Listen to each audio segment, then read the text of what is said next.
All right, let's see here. 2010 Lincoln Town Car, and pretty plush. Seats, amazing. Back seat, more amazing. Everything feels good, rides good, super comfortable. But look at this.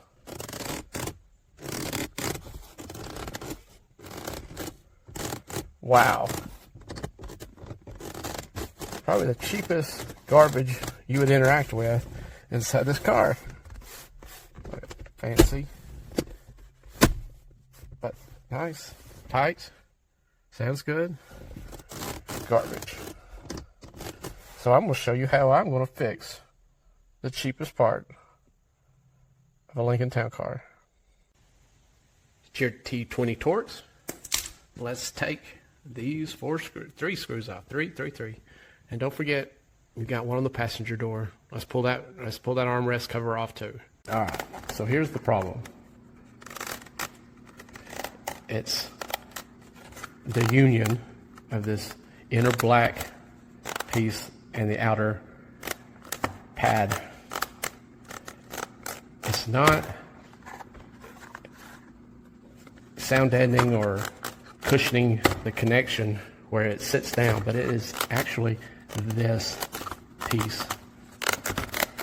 So what we're going to do, then we'll take this apart. I'm going to shoe glue the inside. I'm going to put it back together.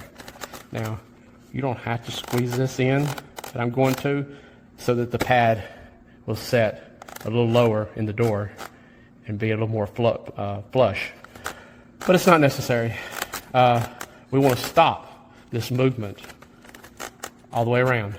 Shoe glue, if you don't know about shoe glue, it's a rubbery glue.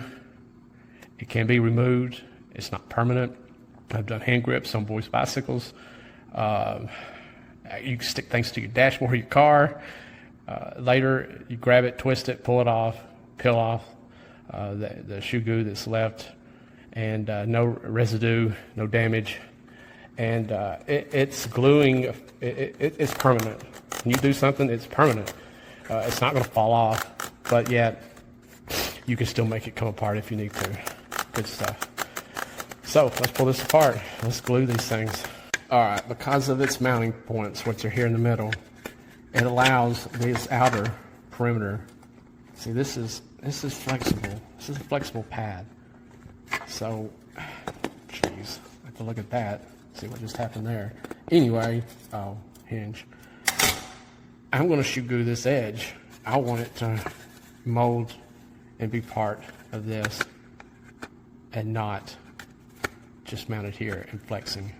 So let's do this and see what we get. So there it is. A big thick bead on the inside. We'll place this down.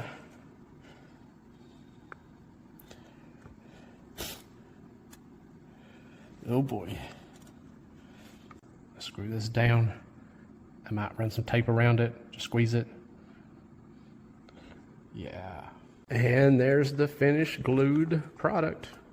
I will let this dry 24 hours and we'll see what happens. All right, here it is the next day. Glued, dried. Now this is a rubber type glue. It stays kind of rubbery.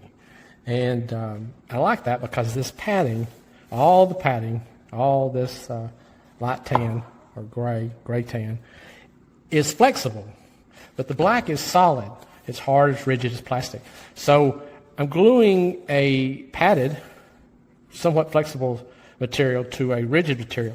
And if I use something like JB Weld or some kind of hard glue, as this may still want to flex or contrast or contract to temperatures and stuff, that with a rigid hard bonding, it may decide to crack or say, no, we cannot stay bonded. We need to do different things.